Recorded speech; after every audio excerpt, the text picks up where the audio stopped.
All right, a little bit of my testimony. I've been a person that has always been struggling with addiction with pornographic material for a long time.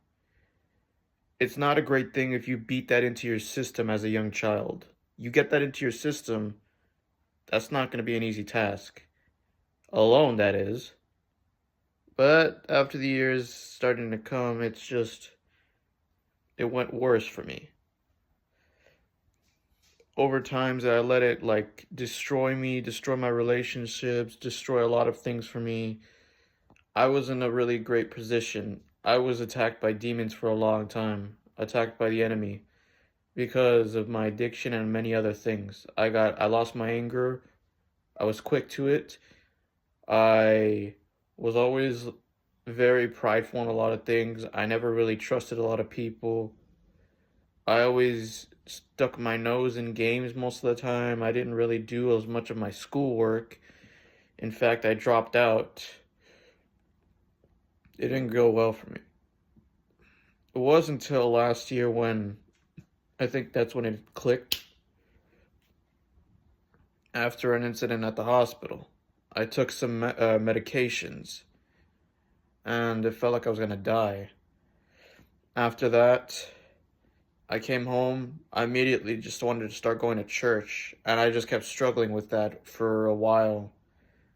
And then there was an incident at home that happened.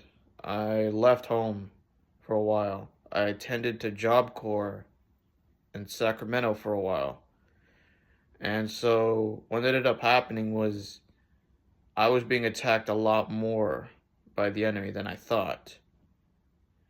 And it wasn't until like at some point when I decided to stay at an LGBTQ house that it clicked for me. The Lord was calling to me. I just didn't know how. Until one day I was just on my phone and a random thought and feeling just overcame me. The Holy Spirit overcame me.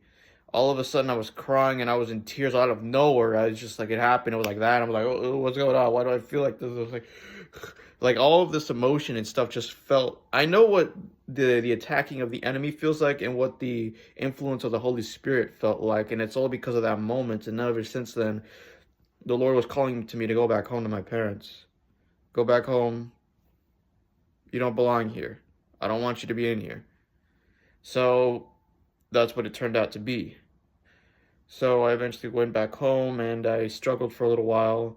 Eventually, like a lot of things started breaking away from me, a lot of habits, a lot of old things, and I started leaving old bad habits that were not good in the sight of the Lord. I started to piece together things and I started reading the Bible. I read the entire Bible, well, most of it, because I skimmed through a lot of stuff because I was still struggling, but I'm rereading it right now and I'm on Samuel right now. So a lot of things are possible with the Lord if you just open your heart to it. I was never a person to ever listen to Christians. I was never ever a person to listen to Jesus because I was always conformed to this world. And now that I see it, the more that I read the Bible, the more that I could see that the world's lies are exposed. That's how powerful the Lord is. And I just want you all to know that.